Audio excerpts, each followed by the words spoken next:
Hello, my name is Diana Castro and you're watching Leaders with a Mission, and today I have a huge surprise for you. It's a very special person that I would like for you to meet, and let me tell you a little bit about her. Her name is Patricia Ferreira and she is a women's success coach. She helps women experience higher level of satisfaction from their professional lives to their personal lives. She's a force of enlightenment to women that have lost their way in the journey of success. And with you, Patricia Ferreira. Hello, how are you? That was amazing. Thank you so much. I'm so happy you liked it. I loved it. I got inspired and I just put it there. So thank you for being here. Thank you for having me. I'm super excited. This is beautiful. I love it here. The energy is amazing. I know, and it feels like a little place in New York, but we're in Miami, Florida, so. I do feel like I'm back home. It's like a little loft in New York, so it feels really comfortable. Thank you. I love this space. So I'm really happy you're here, and I want you to tell me a little bit about what you do, because you are really a force of enlightenment to those women who have lost their ways. So I just want you to tell us a little bit more. Oh, thank you. So what I do is I help women break free from their default patterns. I help them tap into their power, their passion, what they're really looking to create in this world, so that they can build a life with meaning and fulfillment and the validation that we really look for, and just do all of that with grace and ease. And one of the things that a lot of people don't know about you is how you actually got to do this, which is a beautiful, very powerful story. So like in the shortest way possible, can you just walk us through that story that I got to experience when we got to work together doing your videos? But I feel it's so full of heart, because we defined success. So we have learned that success is one thing and one thing only. And what we discovered through our journey is totally different. So how was that story for you? So I am very much my own first client, right? I was a woman that is very self-driven, very action-taking. And that was very important for me in terms of moving forward and upwards in my success. And for me, very early on, it was very much about getting to that next level, achievement, wealth creation, accolades, all the things that we understand are going to make us happy, right? And I went for all of those things and I got them, and I lost myself in the process. I was very much feeling empty, looking like a success, like I always say, looking like a success and feeling like a failure, right? And in that process, I just kept on moving along, like, let's do this. This is what life is about, sacrifice and settling. And I really didn't pay attention to the fact that I wasn't happy, and just kept moving along, feeling stuck, and just living my life by default. Numbing yourself. Numbing myself and just saying, listen, for me to have all of this, there's got to be some sacrifice, right? And I kept convincing myself of that. And I had a life-changing experience. My mother was diagnosed with cancer, and it was my job to take care of her. And in that process, I started to ask myself the questions. And it wasn't until she passed, it wasn't until I had lost my mom in my arms, that I really started to say, there's got to be more. This cannot be how we live, right? And it took the breakdown to get to the breakthrough, right? And it was a hard time for me, depression, panic attacks, my confidence was shot, anxiety, stress, all of it, right? And it was what saved my life.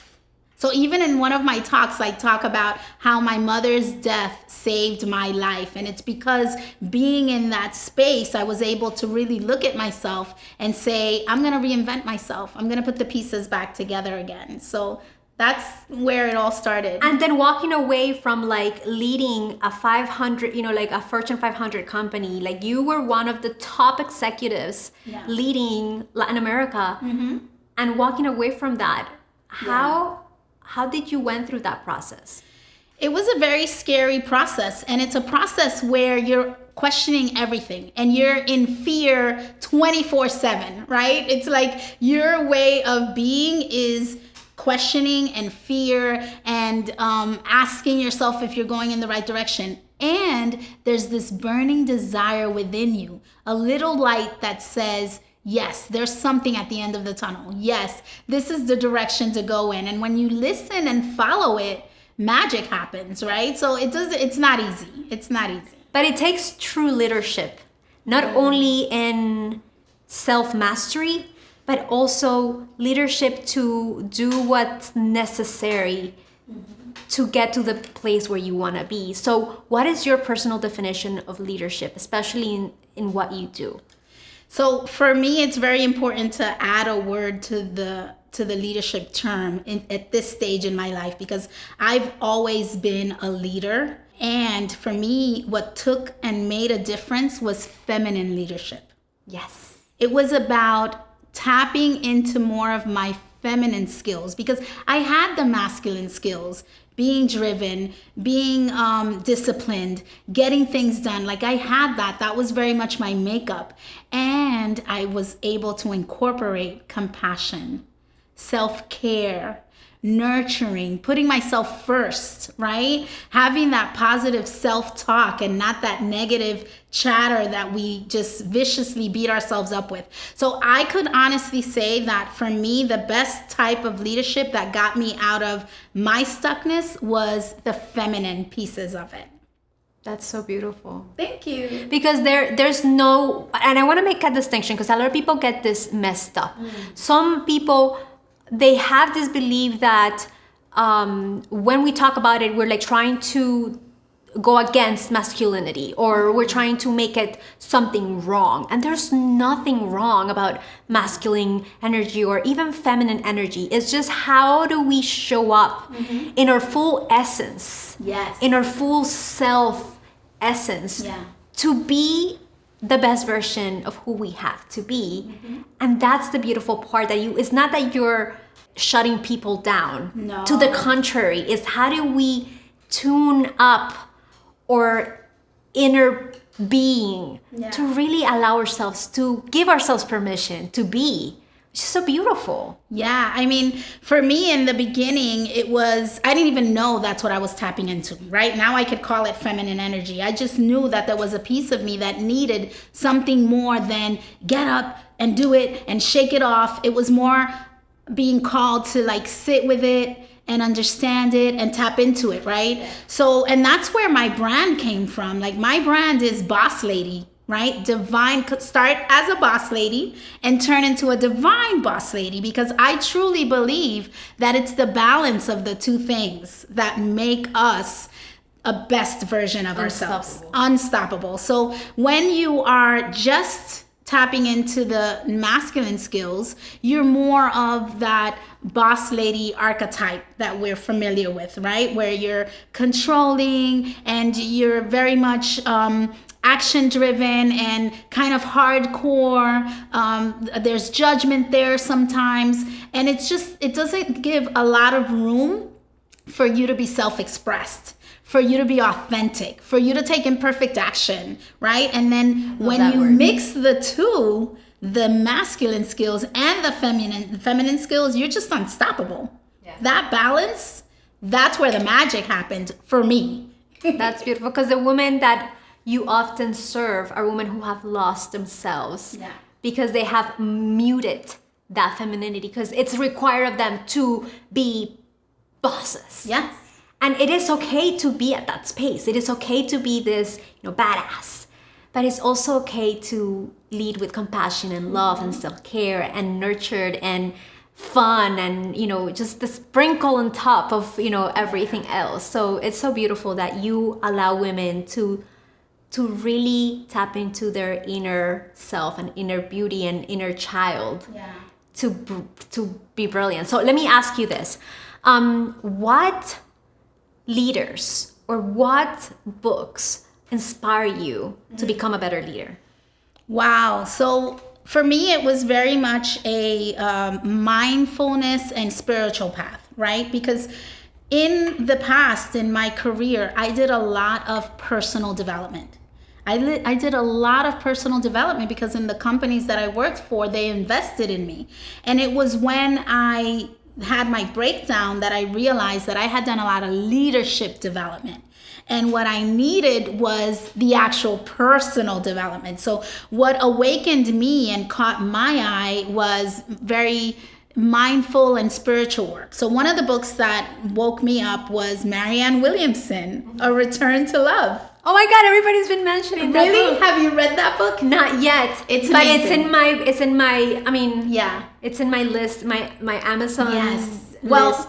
I will send you the link because I have the audio. I have the Audible book. Oh, So I'll send it to you. And it's like my first go-to. It was really what woke me up.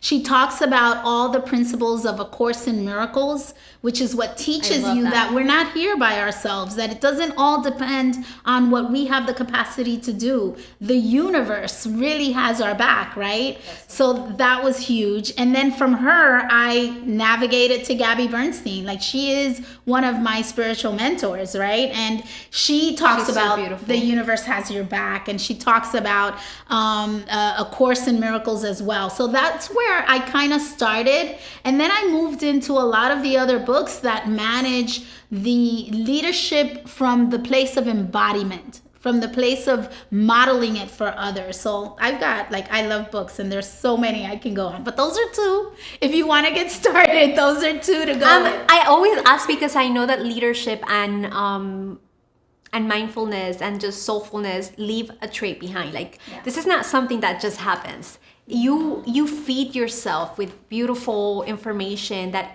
just makes you more aware of all the Yes. blessings you have around you, and it's just beautiful. So I always ask because it's good to know what are leaders doing, so you Yeah. can kind of like copy paste. And it's a funny thing with that, because the one thing I can say is that you're always kind of in the vicinity of what your soul and your heart is calling for.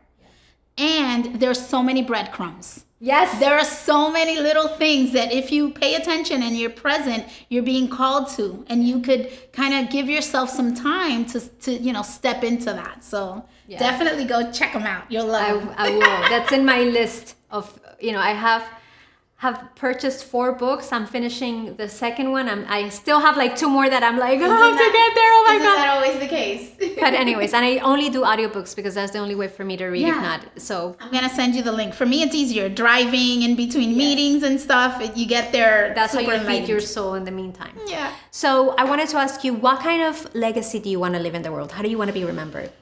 Wow, yeah, that's a deep question. So I want to be remembered as someone that helped a woman step into her power, even if it's one. I obviously have the desire and the dreams to make a huge impact, but I feel that women are the core of our society. They impact our children, they impact our men, they impact a lot of the pieces and aspects of our culture.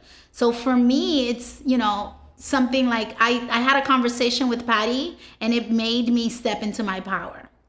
You're already doing that. So that's an easy one to accomplish. In a massive way.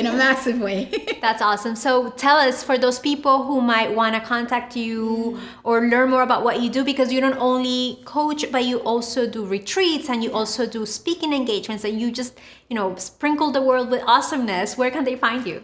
So you can find me at my website, is the easiest place, which is divinebosslady.com.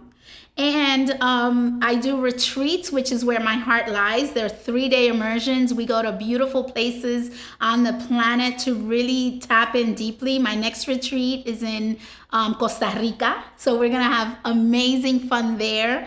And I do workshops on a monthly basis so that women can come and get to know and trust me and get a feel for what I'm about, and if we're a fit, to work with each other. So I'd invite you and everyone to reach out to me via my website and all the different things. I also offer like free conversations to just kind of get unstuck if you feel you could just tap into a call and I could serve you powerfully. That's so beautiful. Thank you for doing that. Thank you. Thank you so much. And thank you for being here today. Thank you for having me. It was so much fun. Yes. We could spend like hours talking, but I guess we can't do that. We do have a timer. We're being watched. So for those of you who are looking to position your brand as leaders in the industry, I'm going to invite you to visit us at forproductions.com, where if you subscribe, you'll receive weekly updates and tips on how to position your brand as a leader in their industry with the use of video. Until next time.